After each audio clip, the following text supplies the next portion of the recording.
When you have decided that I want to be an actor? My career actually started behind the camera. I started off like everybody does as an assistant, learning the ropes. First thing I want to say is I did my diploma in film and video from Xavier's Institute of Communications in Mumbai.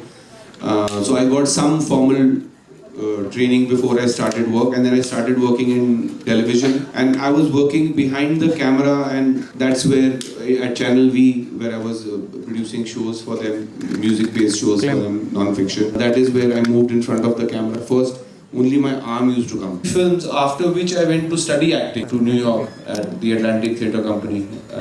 So I studied one semester over there, just learning some, because I had started transitioning into acting, so I thought I needed some formal training as well. A school of acting which is different from the more famous school of acting, which is method. I had no ambitions to be in front of the camera when I was growing up. I studied science till class 12, remember, but here I am as an actor. So yeah, I mean, acting, see, following your passion, I mean, acting is such a confluence. Anybody can come from anywhere. So many people, I'm sure, in their mind they want to know how they should prepare from now. Though they are like pursuing a course because of their parental pressures and whatever.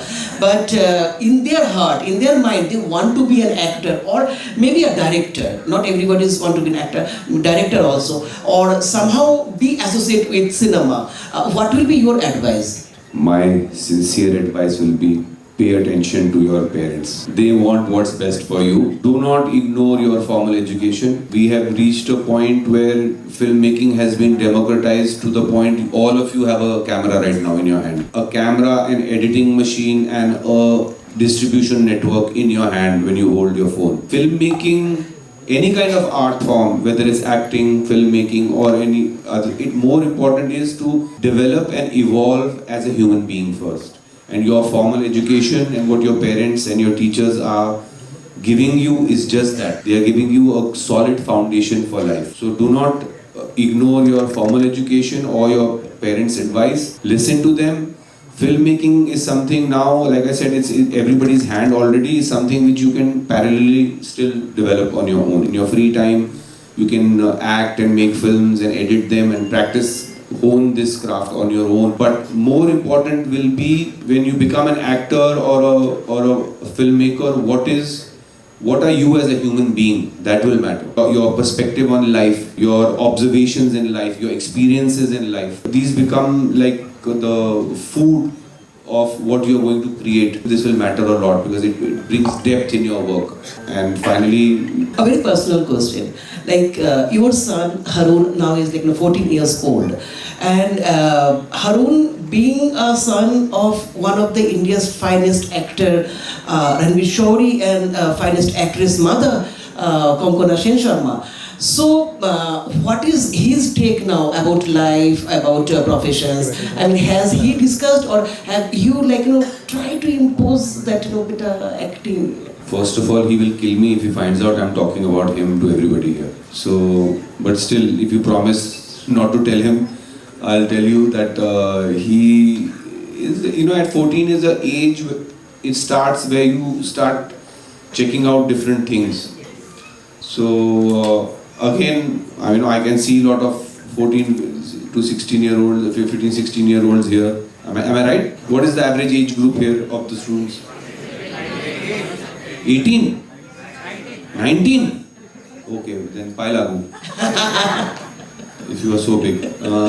So I'm saying this is the age where from 14 to 21 where things keep changing, That's why I told you at this age you are a bundle of hormones. Trust your parents, trust your teachers. They have a handle on life, better handle on life than you do right now. Right now your hormones have just started kicking in. You are going left, sometimes right, sometimes this side. So that is good. Please, it's good to be curious and check out different things. But Harun is also like that. At this age, he's checking out different things. One day he wants to be a lawyer. One day he wants to be a chess player. So it's that kind of an age. But luckily, he has a father like me who is checking out things till 25. So I think he's in good hands. Great. Now I'm opening the floor to the students. आपके दिल में जो भी सवाल है आप पूछ सकते हैं. पहले अपने इंट्रोडक्शंस दीजिए. माइक आपके पास पहुंच जाएगा. आप अपना सवाल पूछ सकते हैं. Sir, I have basically two questions for you. First is you have done various acts in your whole life. So how do you adapt those acts? And second thing, that if you have faced any basic or advanced challenge doing them. So like I said, my acting career started from behind the camera. Yes, sir. So even today, I might be in front of the camera, but even because of my training, I have, I still have a holistic view of filmmaking. I think that has helped me in playing different parts a lot, because it gives me a different approach to my characters than say another actor who has come in with ambitions of being an actor, being a star. Because a lot of the people who come into acting is driven by glamour.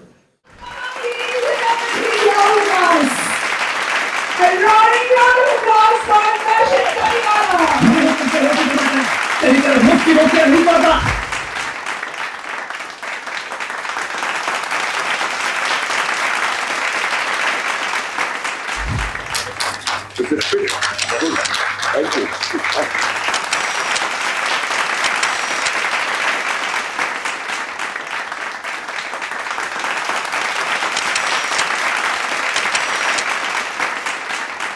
मैं college में canteen में ही बैठा रहता था क्योंकि हमारे वक्त attendance का प्रॉब्लम नहीं था.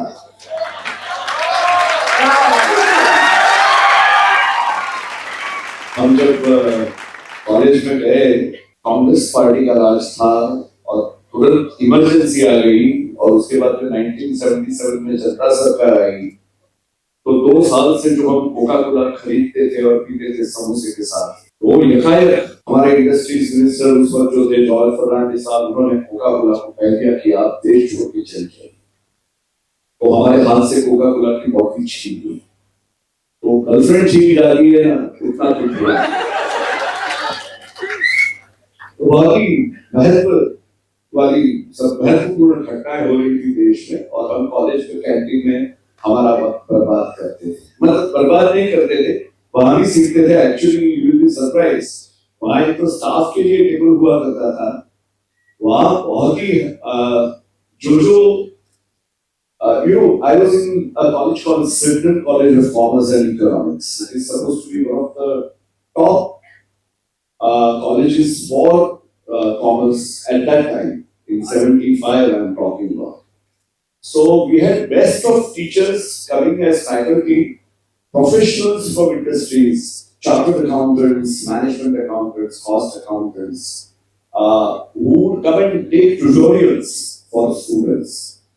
तो उसके पहले वो आके चाय पीते थे वहां, तो हमने वहीं धर लेते थे और जो सीखना था वो उनसे वहीं पे सीख लेते थे. वो एक समोसा खिला के या चाय पिला के उनके पास से बहुत ही कुछ सीखने को मिल जाता था.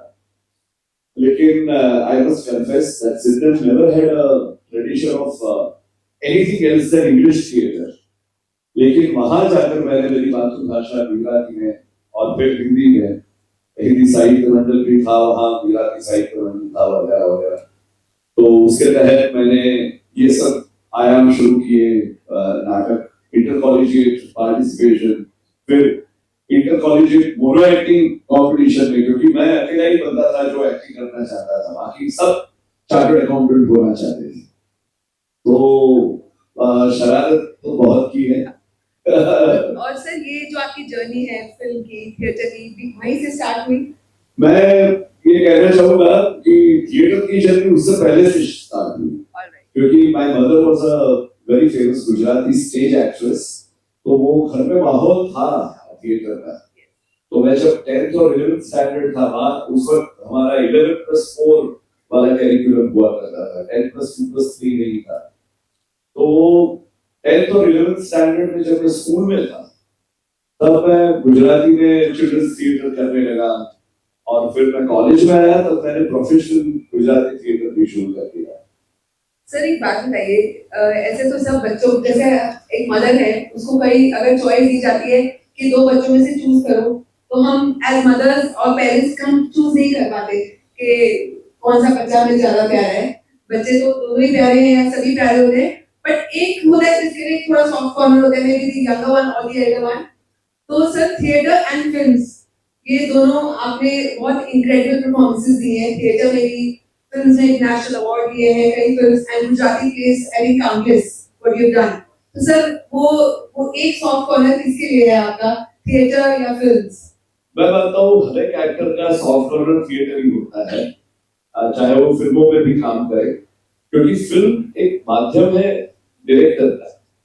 फिल्म डायरेक्टर और एडिटर के बगैर संभव ही नहीं। हालांकि जब आप अभिनय करते हैं तो आप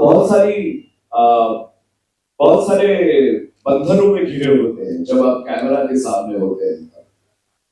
film is truly a collaborative art, whereas theatre में the actor is the supreme, क्योंकि रील्स में खड़े खड़े डायरेक्टर या राइटर चाहे कुछ भी चिल्लाए, एक्टर को स्टेज पे जो कर रहा है वही वो करेगा। And I think it's more connected to the audience because Also, the audience like हाँ, it's very much. it is a live video, and जो डिपेंड करता है ऑडियंस के साथ के रिस्पांस पर भी, और वो बनता है नाटक तभी भी। हर एक नाटक का प्रयोग किया, ये कौन सा प्रयोग था ऐसे पूछते हैं, सेंड प्रयोग मींस एक्सपेरिमेंट। तो जब भी आप नाटक का एक शो करते हैं, एक प्रयोग करते हैं, तो वो उस दिन वो नए सिरे से होता है। वो आपको लगता है कि वो सेम है, लेकिन एक्टर के लिए वो एक हमेशा नया अनुभव होता है। हालांकि अगर आप एक मैकेनिकल एक्टर हो रहे हो, एक टाइट एक्टर हो रहे हो, तो वो देखने की सबसे अच्छी लैबोरेटरी स्टेज है।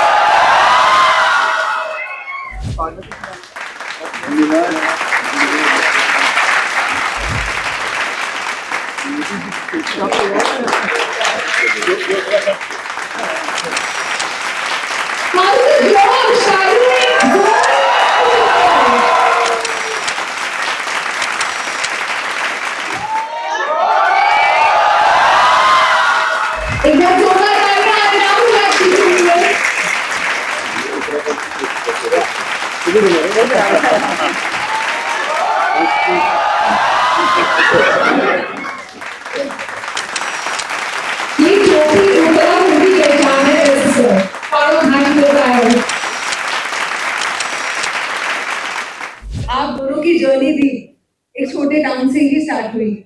आप गया से और आप सहारनपुर, ये तो हमारे अपने से ही लगते हैं, बिल्कुल बिल्कुल पड़ोस में है सहारनपुर से।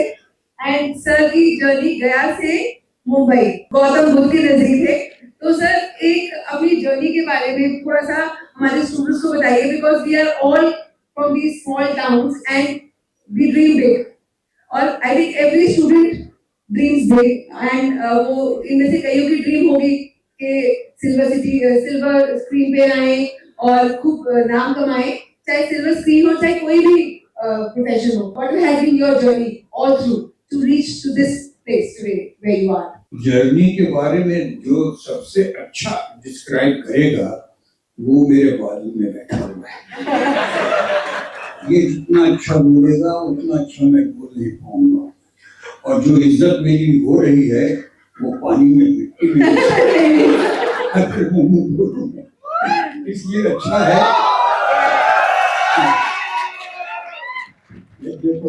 This is the first learning, respect, जो आप देखते हैं कि हम अपने सीनियर्स को किस तरीके से रिस्पेक्ट दी जाती है, what we have just seen. So a round of applause for this.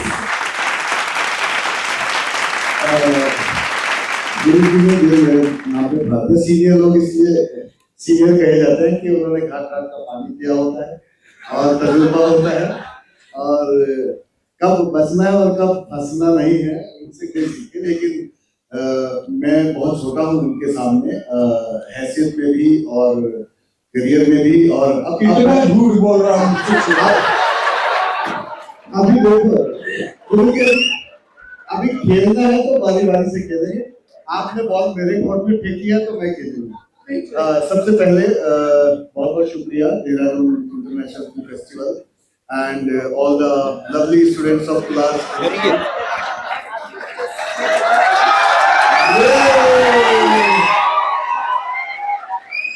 This is the spirit of Dehradun. जो भी ऑर्गेनाइजर्स हैं, इन्होंने इतना अच्छा से सबको इंतजाम किया है, सबका बहुत बहुत शुक्रिया। और हमसे बुलाने के लिए और इज्जत देने के लिए बहुत बहुत शुक्रिया। रही बात आपने जर्नी की जर्नी, मुझे लगता है कि हर स्टोरी इतनी स्ट्रॉन्ग है जितनी मेरी है, जितनी सर की है। होता यह है कि जो थोड़ा सा लाइमलाइट में आ जाता है उसकी कहानी, उसकी जर्नी ट्रिविया बन जाती है, और जो नहीं आ पाता उसकी कहानी बन के रह जाती है, अनजान कहानी, गुमनाम कहानी। अब गुमनाम कहानी से नाम की कहानी बनने की जर्नी को हम शेयर कर सकते हैं। और मैं सहारनपुर से हूँ, आपके पड़ोस में ही है, यहाँ से 5 किलोमीटर दूर मेरी बहन का गांव है खुशालपुर। तो मुझे बिल्कुल एकदम बहुत ही back to the root feel हो रहा है। मेरा बचपन गुजरा है इन गलियों में, इन सड़कों में, तो मुझे बहुत नॉस्टैल्जिक भी लग रहा है and I am really grateful कि मुझे ये अपॉर्चुनिटी मिली है। बाकी बहुत ही शॉर्ट में कहूँगा, थिएटर से शुरुआत की 12 साल की उम्र में ही, स्कूल कॉलेज में जैसे आप लोग करते हैं नाटक और एक्स्ट्रा करिकुलर एक्टिविटीज में पार्टिसिपेट करना शुरू किया। तो मैंने डिसाइड नहीं किया कि मुझे ये बनना है, ये मेरे लिए गॉड गिफ्टेड डिसाइडेड था कि मुझे ये करना है। इसलिए रास्ते बनते गए और लोगों से मिलता गया। मेरे गुरुजी जी के डोभाल जी भी बैठे हैं, इनके साथ इक्टा ज्वाइन किया मैंने, और इक्टा के बाद फिर कई अखबारों में पढ़ा नेशनल स्कूल ऑफ ड्रामा के बारे में, NST।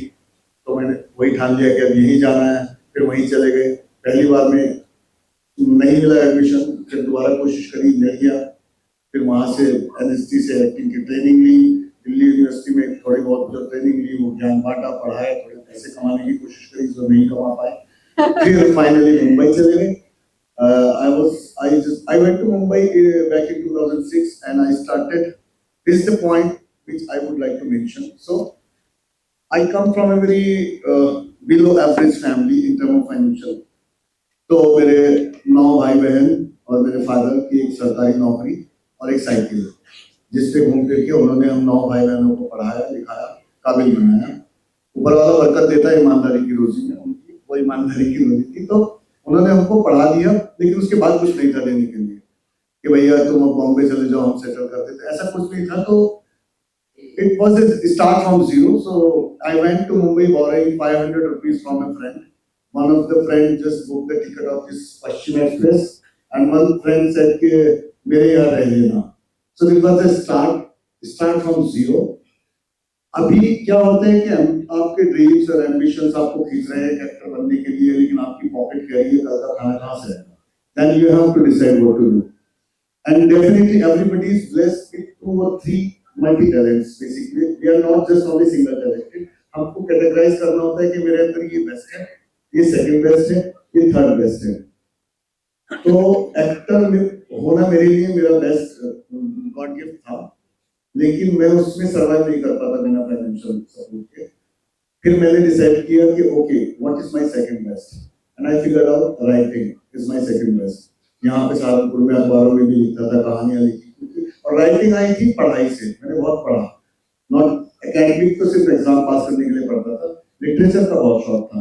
मैंने हाई स्कूल में मंटो से लेके दोस्तोस्की और मैक्सिम गोर्की सब चाट डाला था। थैंक गॉड उस टाइम पे ये मनहूस चीज नहीं थी। सो आई एम एडवाइजिंग कि अगर आपको कुछ लाइफ में बहुत सारे जीवन देखने हैं, जैसे मैं हाई स्कूल की एज में ही मंटो की किताबों के जरिए उसका पूरा परिवेश देख लिया दुनिया, या मैक्सिम गोर्की के जरिए मैंने रशिया छान मारा, या और तमाम दूसरे साहित्यकारों का लिटरेचर पढ़ के मैं दुनिया घूम लिया 10वीं क्लास में।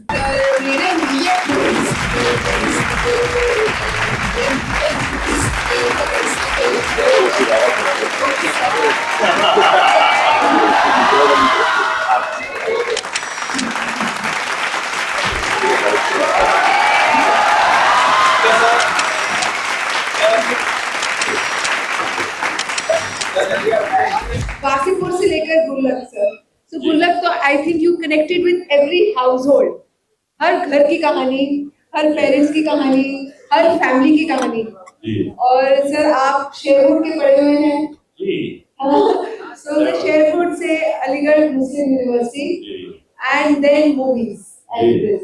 तो सर ये इतनी खूबसूरत जर्नी और इसके बारे में सर हमारे स्टूडेंट्स को बताइए because they are students who want to take up acting as a career or do something big in life. तो सर उनको भी अपनी जर्नी के साथ थोड़ा रोशनी डालिए. I'm from a place called Bhadoi, which is in eastern UP in Allahabad. वहाँ से शुरुआत हुई मेरी पैदाइश एक बिजनेस फैमिली में. भदोई जिसके लिए बहुत मशहूर है कालीनों के लिए, कापड़ कापड़ हब, कापड़ कैपिटल हो गया. मेन इंडस्ट्रियल टाउन मिर्जापुर में उसको बदनाम ज्यादा कर दिया, जो कि दरअसल कालीनों की जो नगरी है वो भदोई है, मिर्जापुर नहीं है. लेकिन मिर्जापुर नाम बड़ा कैची है, लेकिन वो जो अंडरवेली जो है वो उसकी भदोई की सच्चाई नहीं है, वो फिक्शनलाइज है. But having said that, I come from that belt.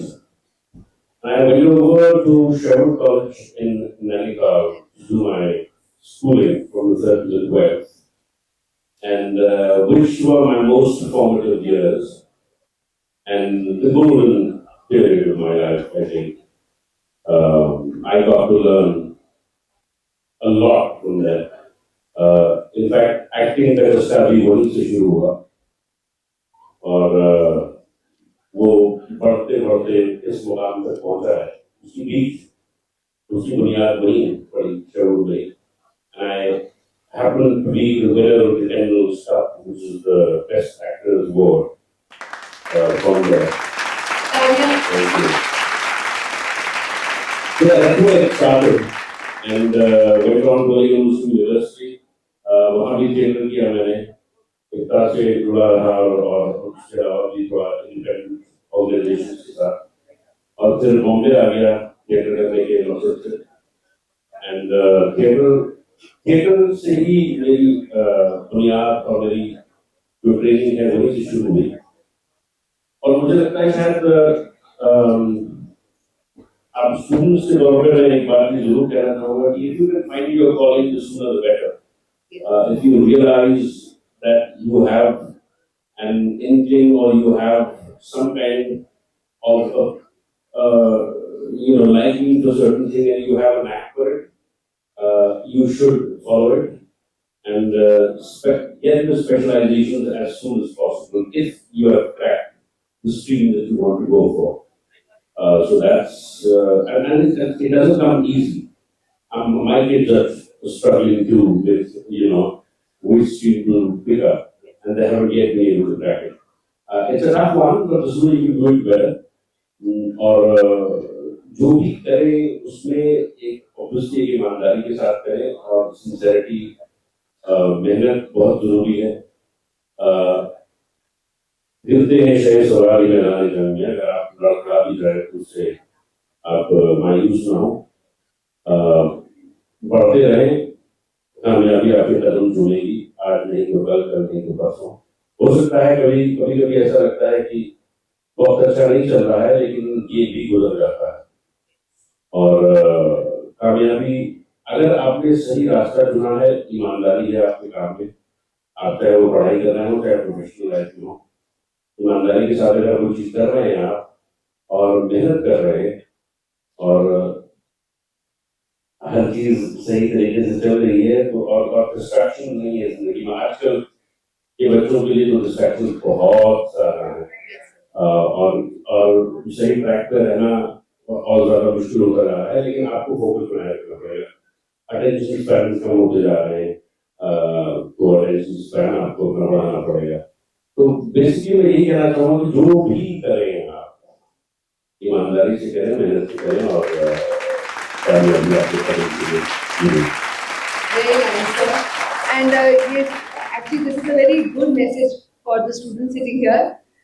And sir, मैं जब आप कामयाबी की बात कर रहे हैं या जब आप बात कर रहे हैं कि do your best या अटेंशन स्पैन की बात करें तो सर आपने बहुत डिफरेंट कैरेक्टर्स प्ले किए. Gangs of Wasseypur was different, गुल्लक वाज वेरी डिफरेंट. सो क्या how do you make these characters so relatable?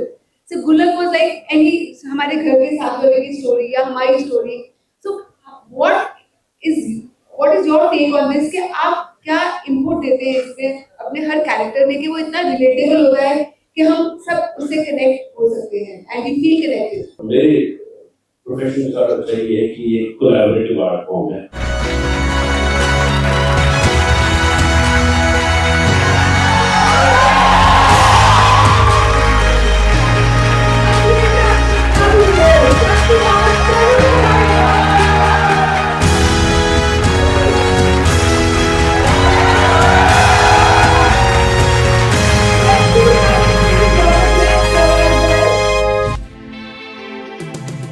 The perfect sound and Shabir Sheikh ji is injecting the creative publicity agency.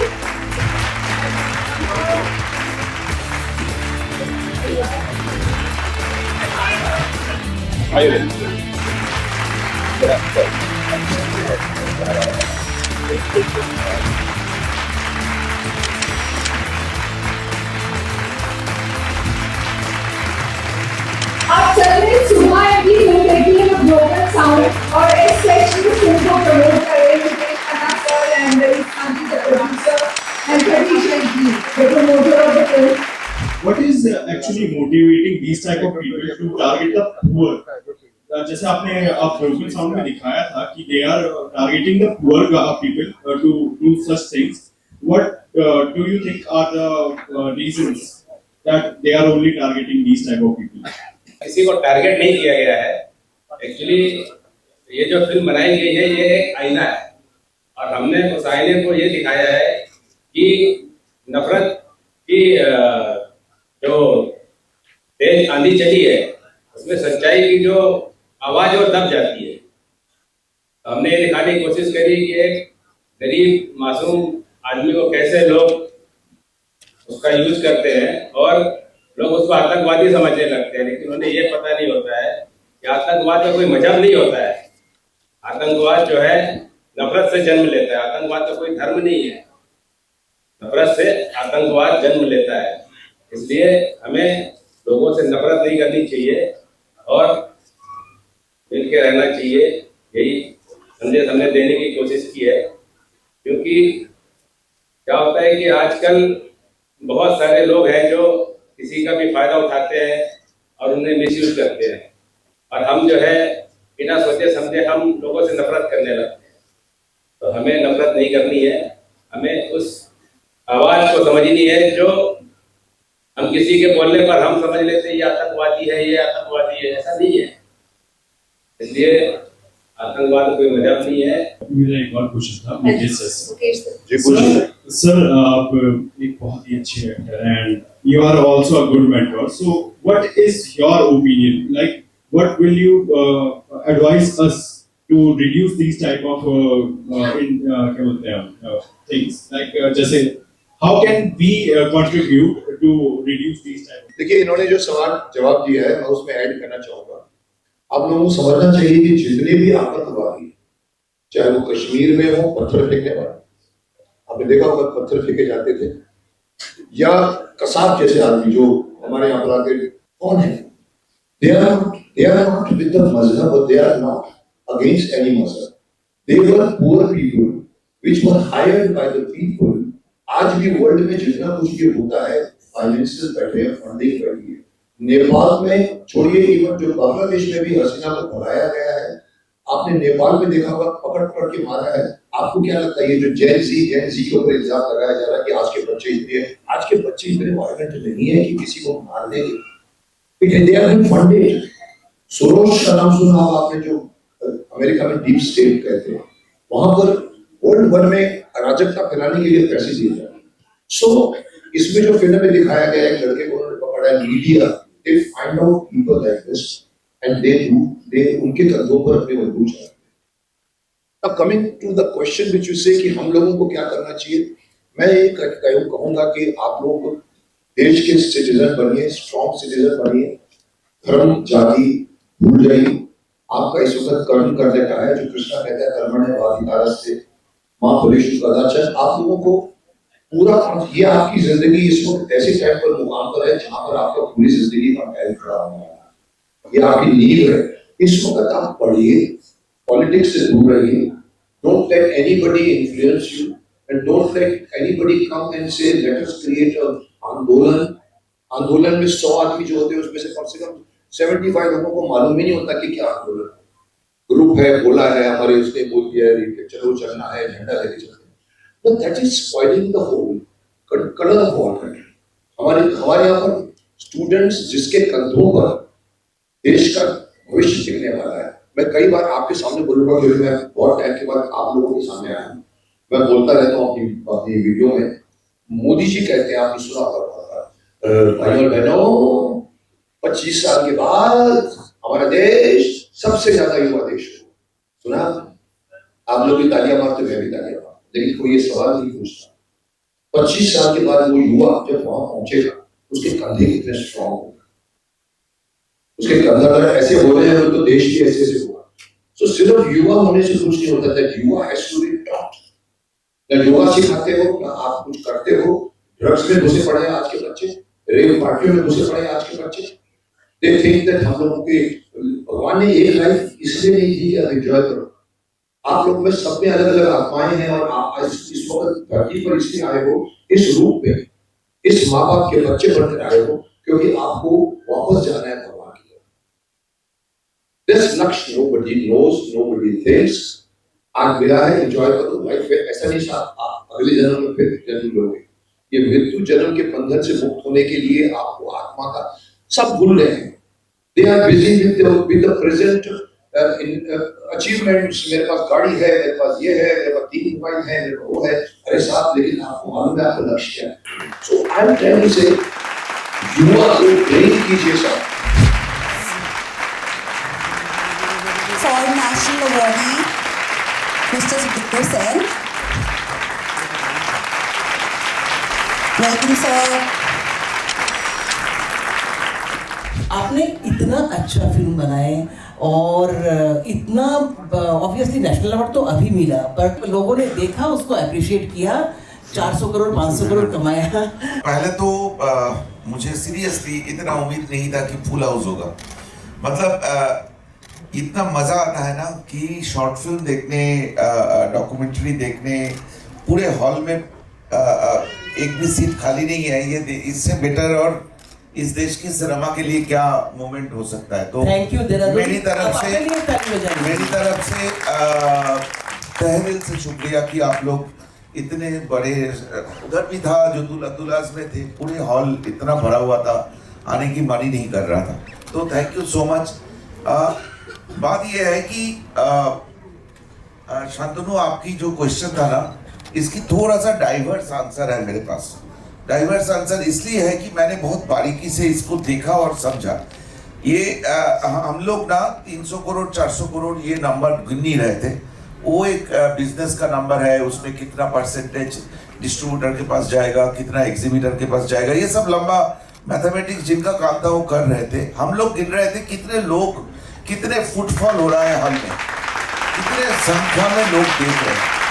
तो एक calculation था, करीबन OTT लेके करीबन 22 करोड़ लोग ये फिल्म देखा है, 220 मिलियन।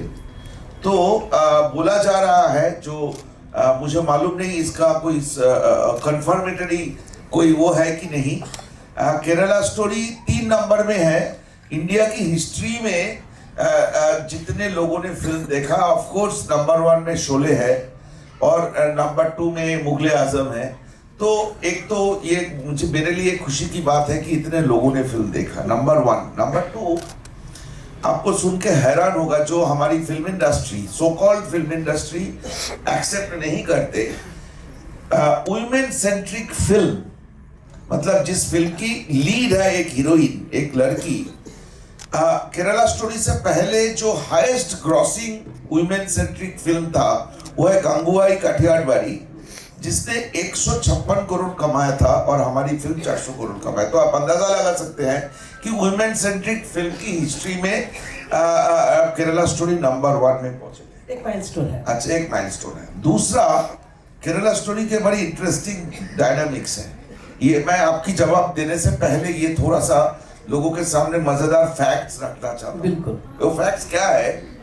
नॉर्मली फिल्म इंडस्ट्री में क्या होता है, जब फिल्म रिलीज होती है ना, पहले दिन जितने कमाई होता है फिल्म का, फर्स्ट डे कलेक्शन, मोटा मोटा ये माना जाता है 10 से 15 गुना उससे उसकी लाइफ टाइम कलेक्शन होता है। मान लीजिए आज एक फिल्म रिलीज हुई जिसकी कमाई हुआ 4 करोड़ रुपया फर्स्ट डे कलेक्शन, तो माना जाता है 40 से 50 करोड़ उसका लाइफ टाइम बिजनेस होगा। जो फिल्म पहले दिन 10 करोड़ बिजनेस करते हैं, माना जाता है 100 से 120 करोड़ उस फिल्म को लाइफ टाइम कलेक्शन होगा। केरला स्टोरी में क्या था, पहले दिन हमारा कमाई था 7 करोड़ 70 लाख रुपया, वो 400 करोड़ में पहुंचे, तो मतलब कम से कम 1200 गुना ज्यादा वो हुआ। इसमें इसकी जो एनालिसिस है, जो ट्रेड पंडित ने करते हैं कि पहले दिन लोगों ने जो देखा और दूसरे दिन जो फिल्म देखा, वो फ्राइडे था, सैटरडे था, इतनी ज्यादा व्हिस्पर कैंपेन हुई लोगों की बातों पे। एक लोग देख के जाके 10 लोगों को इंस्पायर किए देखने के लिए, और वो लोग और मल्टीप्लिकेशन में लोगों को बोला। और उसके बाद तो नॉर्मली एक फिल्म का जो पहला वीकेंड का कलेक्शन होता है, फ्राइडे सैटरडे संडे, मंडे में उसका डीप हो जाता है। तो एक जिंक्स बोलते हैं कि मंडे की जो टेस्ट है, अगर एक फिल्म मंडे का टेस्ट क्रॉस करे तो वो अच्छा बिजनेस करेगा। हमारी पहले दिन का कलेक्शन था 7 करोड़ 70 लाख, दूसरे दिन सैटरडे का कलेक्शन था 8 करोड़ 60 लाख, तीसरे दिन का कलेक्शन था 9 करोड़ 90 लाख, मंडे जिस दिन सबसे ज्यादा स्लैम होता है उस दिन का कलेक्शन था 14 करोड़। तो लोगों की प्यार हमें कितनी भर भर के मिला है, आप एक अंदाजा लगा सकते हैं ये सब। इसलिए मैंने आप लोगों के सामने ये नंबर बोला। फर्स्ट वीकेंड से सेकेंड वीकेंड ज्यादा बड़ा था हमारा, थर्ड वीकेंड उससे भी बड़ा था। मतलब हमें पब्लिसिटी करना नहीं पड़ा, सिर्फ लोगों की प्यार और मोहब्बत में ये फिल्म इतनी बड़ी बन गई। और इंटरेस्टिंगली आज उस फिल्म का 2.5 साल होने वाले हैं, और उसकी डायरेक्टर को सुनने के लिए आप लोग आज भी पूरे ऑडिटोरियम भर के आए हुए हैं। ये इस फिल्म का कामयाबी है। और भारत की इतिहास, सिनेमा की इतिहास में ऐसा कभी नहीं हुआ कि ये कमर्शियली इतनी बड़ी सक्सेसफुल फिल्म लोग अपना लिए। मतलब ये अब मेरी फिल्म नहीं रहा या मेरी प्रोड्यूसर का फिल्म नहीं रहा, ये सब अपने फिल्म है। लोग जब भी कहीं पे भी मैं जाता हूँ या मेरी हीरोइन लीड एक्ट्रेस आधा जाती है या और कैरेक्टर जाते हैं, सबकी अपना अपना स्टोरी है।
Thank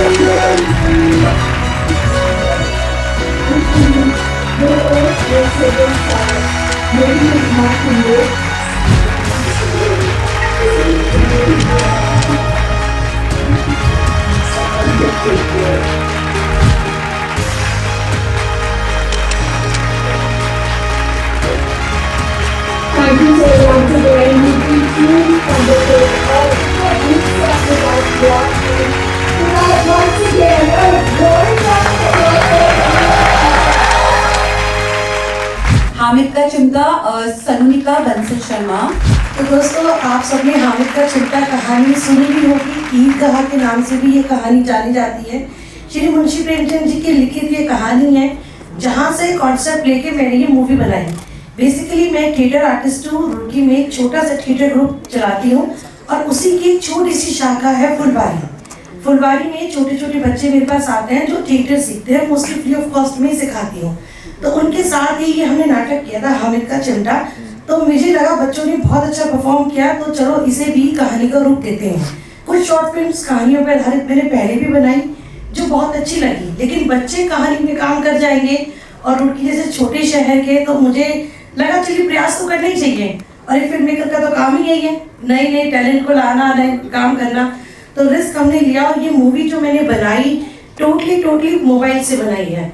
और बड़े इक्विपमेंट्स हमारे पास नहीं है, मतलब इतना बड़ा थिएटर भी नहीं है और इतना एक्सपेंडिचर्स भी नहीं करते हैं। पर बच्चों ने जिस तरह से संवाद बोले, याद करके, प्रैक्टिस करके, और कॉस्ट्यूम में भी हमारे रुड़की में मेला लगा हुआ था। वो मेले वाले भैया से मैंने बात की, वहाँ पे हमने एंट्री ली और मेले के सारे दृश्य लाइव हमने मेले में जाके शूट किए सब बच्चों के साथ। तो सब बच्चों की जो पेरेंट्स हैं उनका भी इतना अच्छा एफर्ट था कि मेरे कहने से वो सबको वहाँ पर लेकर आए बच्चों को, और बच्चों ने भी बहुत अच्छा काम किया। ये मूवी भी बहुत अच्छे एक सामाजिक संदेश देती है कि इतना इंसेंसिटिव वर्ल्ड, जिस तरह से हम एआई की तरफ बढ़ रहे हैं, एक तरफ तो हम टेक्नोलॉजी को बहुत अच्छे से एक्सेप्ट कर रहे हैं, पर मानवीय संवेदनाएं कहीं ना कहीं बहुत पीछे जा रही हैं। मेरी खुद की बेटी है अलीशा, जो इस मूवी का भी एक हिस्सा है, और इसके साथ भी बहुत सी ऐसी चीज़ें होती हैं जो मतलब मैं सोचती हूँ बच्चों का सोचने का नजरिया कहाँ चला गया। वो भावुकता से वो चीज़ें सोचते और सुनते ही नहीं है आज के टाइम में। जिनके छोटे बच्चे हैं वो कनेक्ट कर सकते हैं। तो इस तरह की जो कहानियाँ हैं वो भावनात्मक मूल्यांकन के लिए बहुत ज़रूरी है कि हम अपने बच्चों को दिखाएं, सुनाएं, और वो खेलते हैं इस कहानी को तो और ही क्या कहने हो जाते हैं। तो बस मेरा यही एक प्रयास था अपने बच्चों के साथ भी और दूसरे बच्चों के साथ भी, जो इस मूवी का निर्माण मैंने किया। और दून फिल्म फेस्टिवल का तो बहुत ही धन्यवाद, बहुत बहुत धन्यवाद कि आपने मेरी इतनी छोटी सी कोशिश को आज यहाँ तक पहुँचाया।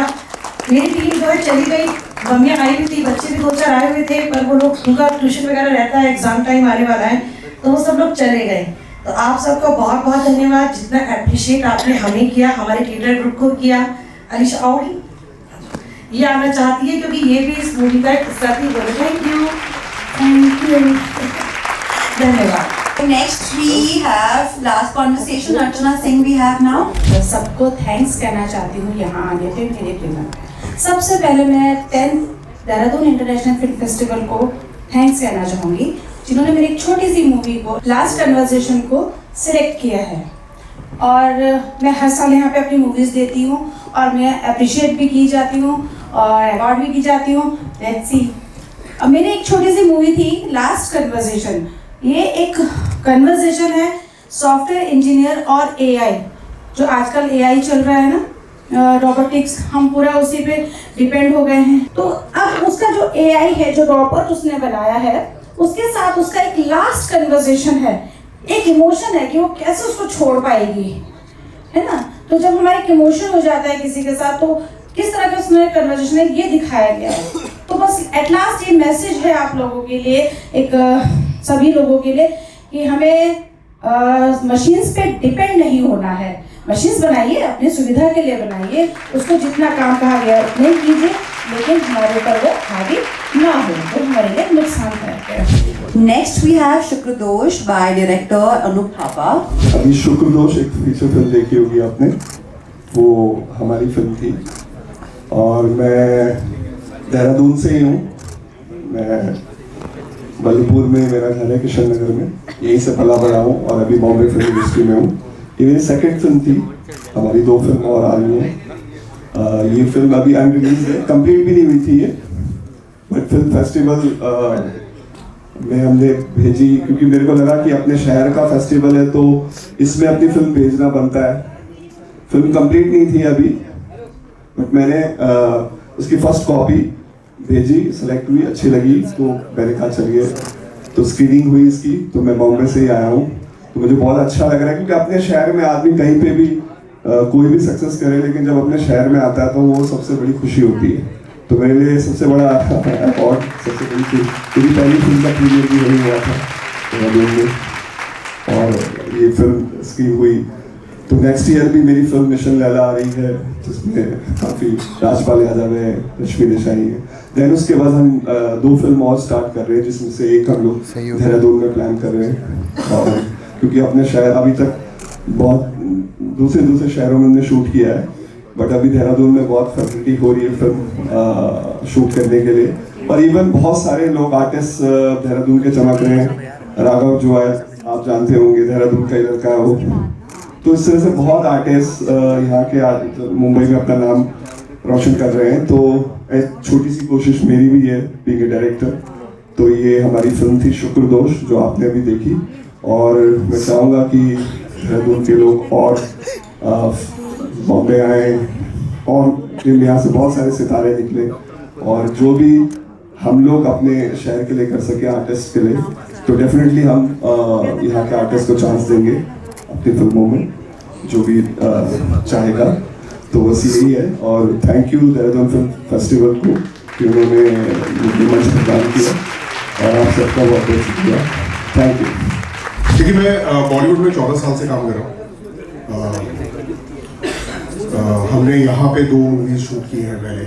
रात देश आपने शायद नाम सुना होगा, मैंने 2017 में यहाँ पे शूट की थी, और उसके बाद में एक यारा फिल्म है विद्युत जावाल अमित साहब, वो फिल्म हमने यहाँ पे शूट की थी। तिग्मांशु जी का नाम ज़्यादातर लोगों ने सुना होगा, मैं उनके साथ 14 साल से हूँ, उनका एसोसिएट रहा। This is a short experimental movie जो हमने की थी। OCD करके एक बीमारी होती है, डिसऑर्डर होता है। ज़्यादातर हमारे यहाँ हिंदुस्तान में क्या होता है ना कि हम किसी भी एक अलग व्यवहार को पागलपन का रूप दे सकते हैं।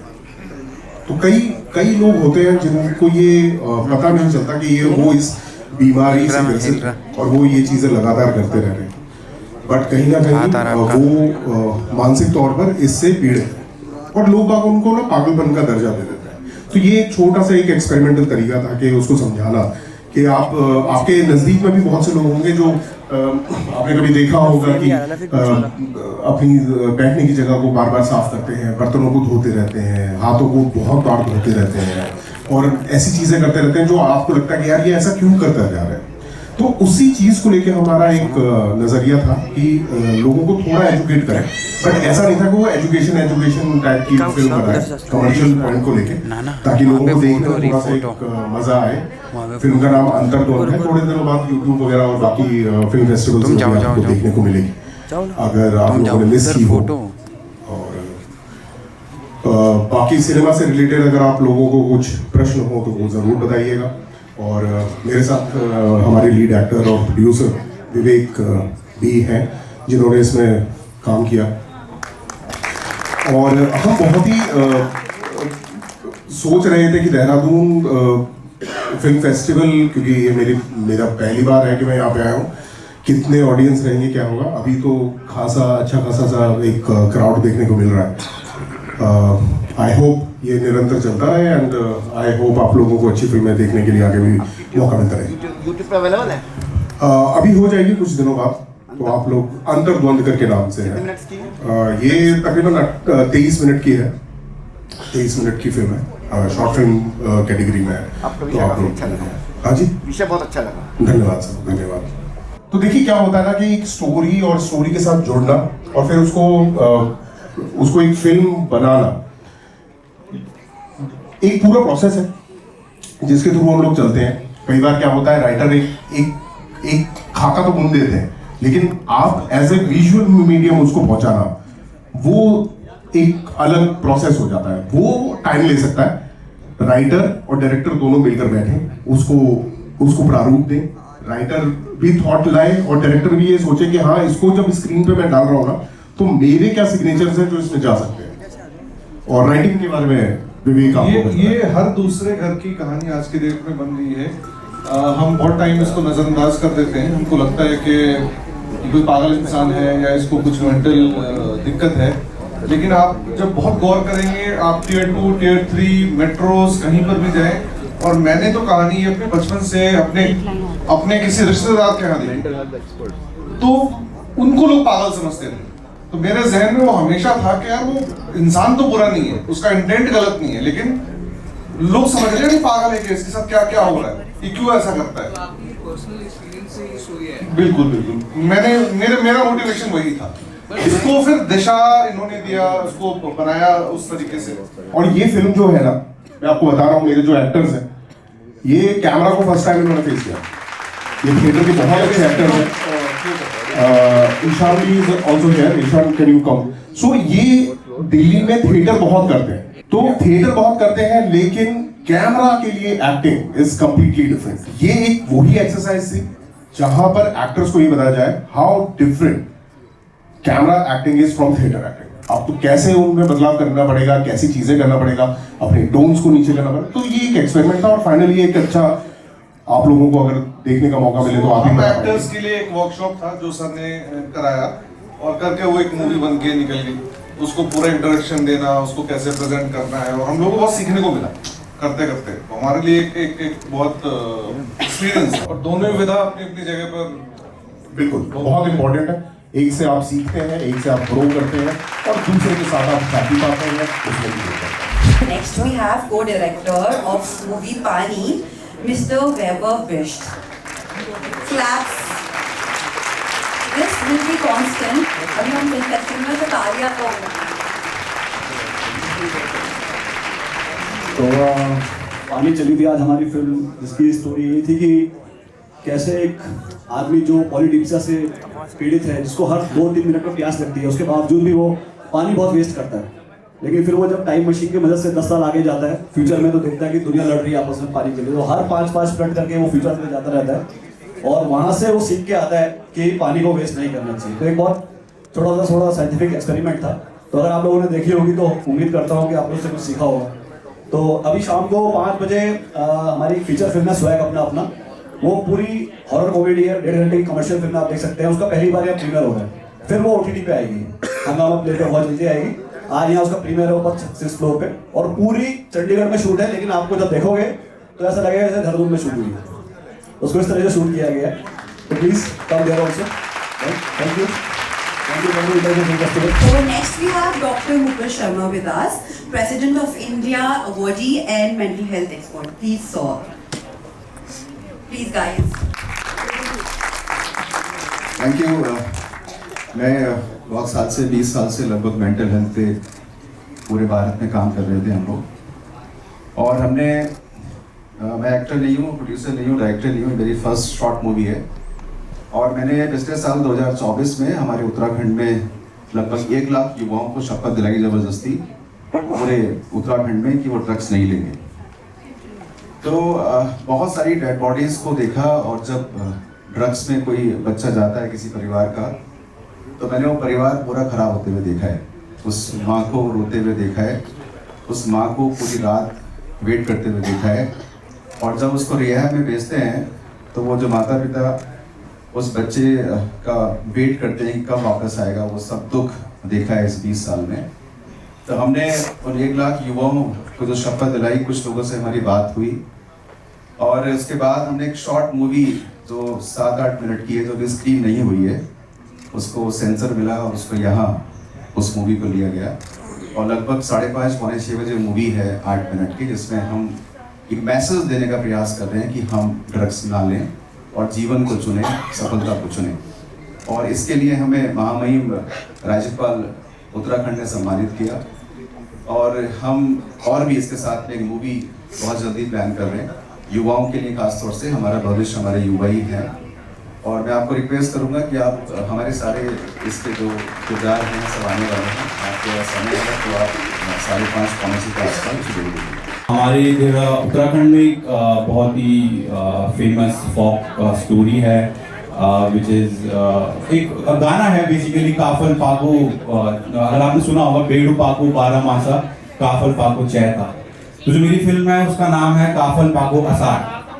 तो फिल्म जो है वो 8:30 और 9, तो अगर आप लोग आ पाए तो आप I will be heart fail thank you to all of you. So yeah, thank you so much and thank you so much to the organizing team of the festival. Thank you so much.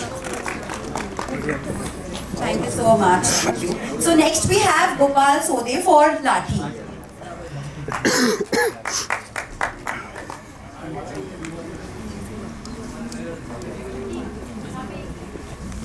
Please, sir. Thank you so much. 10वें Dehradun international festival में आप सबका मेरा हाथ जोड़कर विनम्र निवेदन, आप लोगों ने अपना समय निकालकर हम लोगों को हमारा प्रोत्साहन किया है, ये बहुत बड़ी बात है। और मेरी एक छोटा सब्जेक्ट है लाठी। लाठी एक्चुअली क्या है, दादा और पोते के कॉन्सेप्ट है, और इसमें एक बच्चा वो अपने दादा को बहुत ज़्यादा प्यार करता है, लेकिन वो उसके और घर की कहानी कुछ ऐसी है कि बहू ससुर को नहीं चाहती और उसको एक वृद्धाश्रम में भेज देती है। लेकिन उसका कारण क्या होता है कि बच्चा इतना वो अपसेट हो जाता है कि वो ना कुछ खाता है ना पीता है। तो उसके बीच की जो मानवीय कहानी है उसको मैंने दर्शाया है, और लास्ट में यही होता है कि जो पोता आदमी वही काटता है, वो उसके हस्बैंड के साथ में हुआ, उसके खुद के साथ में हुआ। कहते हैं ना कि अगर बेटी के ऊपर मायके का बोझ ससुराल के ऊपर ना थोपा जाए तो कोई भी वृद्धाश्रम नहीं जाएगा और घर परिवार सुख शांति से रहेगा। यही मैं अपनी फिल्म में थोड़ा दिखाना चाहा, आप लोगों ने देखा है और काफ़ी लोगों ने अप्रिशिएट किया है। मैं फिर दोबारा से आप लोगों का तहे दिल से धन्यवाद देता हूँ। आप जैसे दर्शक बने रहें और फिल्म फेस्टिवल दोबारा होता रहे, हम लोगों का सौभाग्य है, यही मिलता है। धन्यवाद, बहुत बहुत। आप सबका आने का बहुत बहुत शुक्रिया। और ये जो हमारी स्टोरी है ये बहुत सामाजिक मुद्दे पे है, और मैं तो चाहता हूँ, हम सब चाहते हैं कि जो इस मूवी में हो रहा है उससे थोड़ा सा हट के जो पॉजिटिव वे है इसका, उस पर आप थोड़ा सा ध्यान देना कि क्या इससे हट के हम पॉजिटिविटी अपने परिवार में ला सकते हैं। सारे चीज़ों को ध्यान में रख के ही आप लोग ये देख रहे हैं, बस ये रिक्वेस्ट है मेरी, क्योंकि फीमेल कैरेक्टर इसमें थोड़ा नेगेटिव है। और जो सभी मेरे इनविटेशन पर आए हैं ये देखने, मतलब मैं बाहर सुन रहा था ये हाउसफुल है, मुझे पता है ये सिर्फ मेरी मूवी के लिए नहीं होगा, आसपास दूसरी मूवी भी है, पर हाउसफुल ये वर्ड सुनकर बड़ा अच्छा लगा कि पहली मूवी और हाउसफुल है। तो थैंक यू सो मच, आप सभी के लिए एक बार जोरदार तालियां।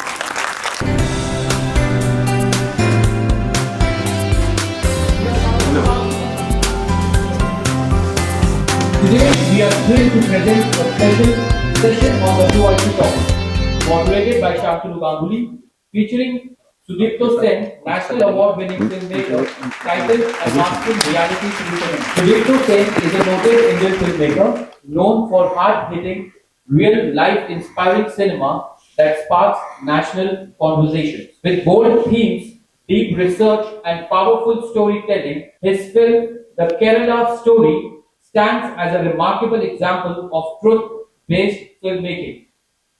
Now it's my privilege to invite the distinguished Sudipto Sen sir on the stage. Dada, you know the themes, today's theme, unmasking reality through cinema. Well, when I met Sudipto Sen, when he made his first feature films called The Last Monk, it was completely on Buddhism, something different theme altogether, but that was also, of course, reality. I mean, but these are like very, very hard-hitting reality. So how you countered that particular aspect?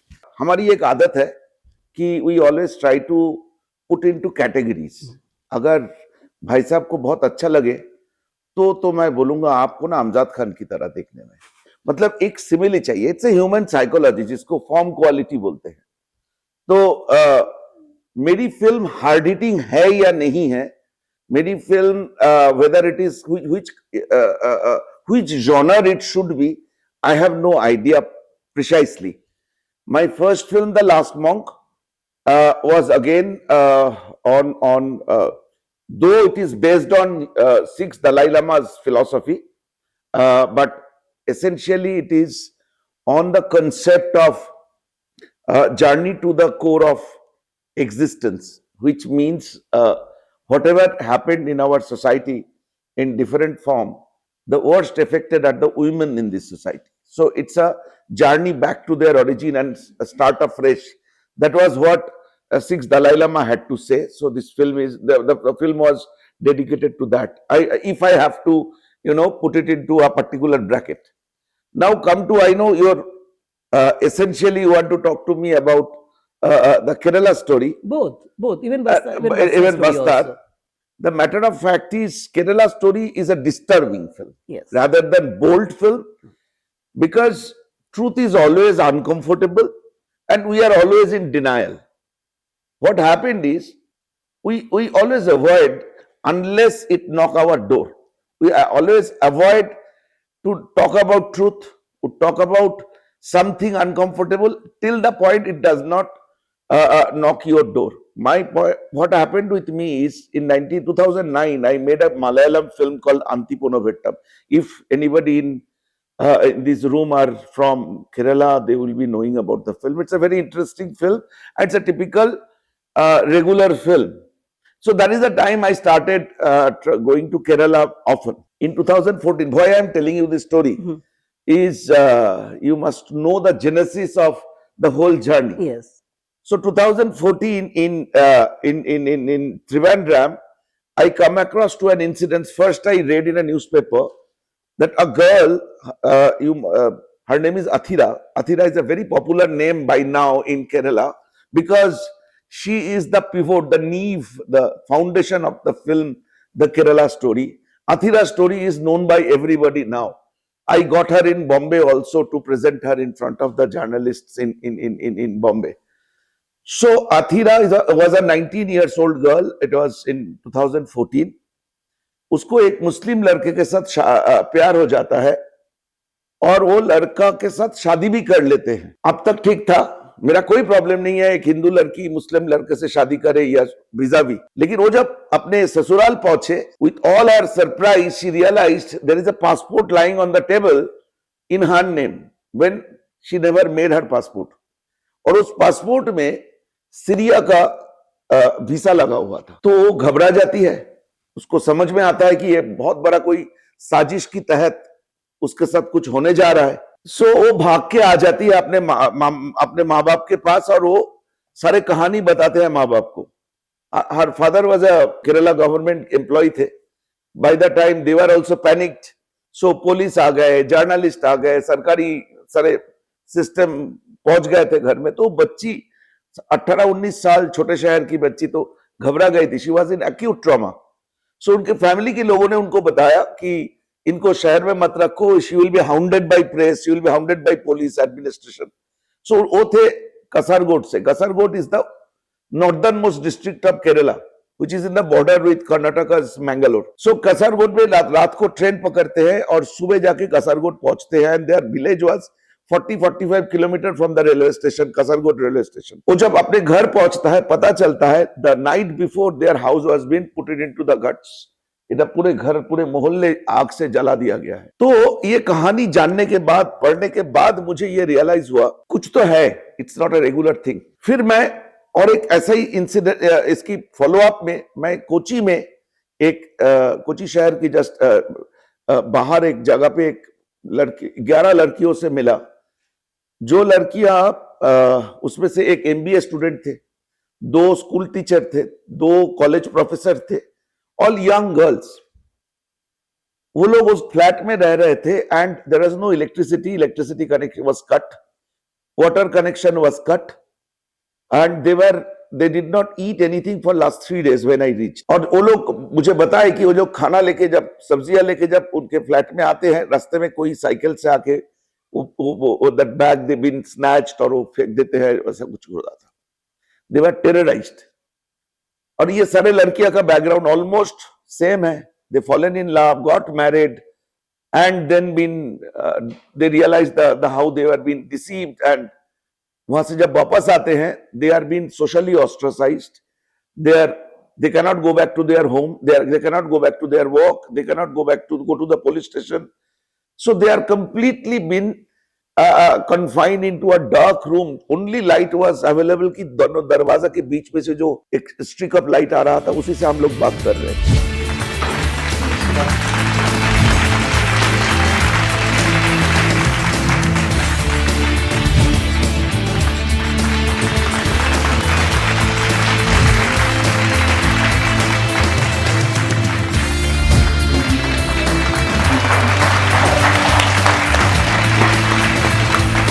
A big hand for Darshan Jariwala ji.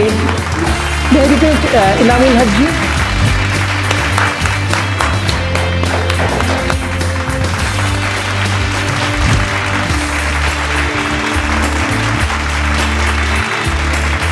Thank you. Thank you so much.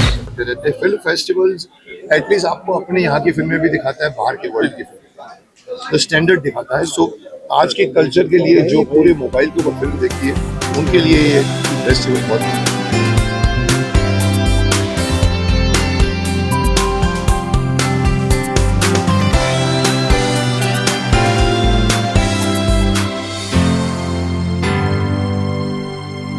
Dehradun Indian film international film जो festival है बहुत ही अच्छा step है और राजेश जी को specially मैं thank you बोलना चाहता हूँ क्योंकि जो लोकल कॉलेजेस हैं ऐसे कॉलेजेस में जब ये इवेंट होते हैं जो बच्चे हैं उन तक ये पहुँचना और जो नए एक्टर्स हैं वो मीडिया के माध्यम से जब लोगों तक पहुँचते तो it's a really good step और उनकी पूरे देहरादून इंटरनेशनल फिल्म फेस्टिवल की जो है मीडिया टीम भी बहुत अच्छा काम कर रही है। Dehradun international film festival organise कराया गया है। इसके एक्सपीरियंस से मैं बोलना चाहूँगी कि ये फेस्टिवल जो ऑर्गेनाइज कराया गया है बहुत अच्छा है। इससे बहुत कुछ एक्सपीरियंस मिलता है हमें और बहुत सारे हमारे एक्टर आए, प्रोड्यूसर्स आए, बहुत सारी मोटिवेशनल स्पीच देके गए, हमें बहुत सारा एक्सपीरियंस देके गए। सबसे अच्छी बात यह है कि फिल्म फेस्टिवल में फिल्म्स तो रिलीज़ हो रही हैं, करीब 75 फिल्म रिलीज़ हो रही हैं अलग अलग ऑडिटोरियम्स में, लेकिन एट द सेम टाइम ये जो टैलेंट हंट का जो एक मुहिम चलाई गई है जिससे अपना जो लोकल टैलेंट है जो देहरादून का या बाहर के हमारे उत्तराखंड स्टेट के और शहरों का जो टैलेंट है वो यहाँ पर ऐसे उभर कर आ रहा है। छोटे से बड़े तक हर कोई इतने उत्साह के साथ यहाँ पर परफॉर्म कर रहा है और हमने बहुत कुछ पहले एक्सपेक्ट नहीं किया था कि इस तरह से लोग उमड़ कर आएंगे, लेकिन जब देखा तो बहुत ही अच्छा लगा कि इतना भरा पड़ा है टैलेंट और इतने हर आयु वर्ग में लोग इतने ज़्यादा प्रतिभाशाली हैं और इतने ज़्यादा ऊर्जावान हैं, तो वो देखकर बहुत अच्छा लगा। पूरी टीम को मैं बहुत बधाई भी दूंगी और मैं बहुत इम्प्रेस हुई कि ऐसा काम सब लोग मिलजुल कर सकते हैं, तो मैं सबके साथ आगे भी जुड़े रहना चाहूँगी और बहुत बहुत बधाई।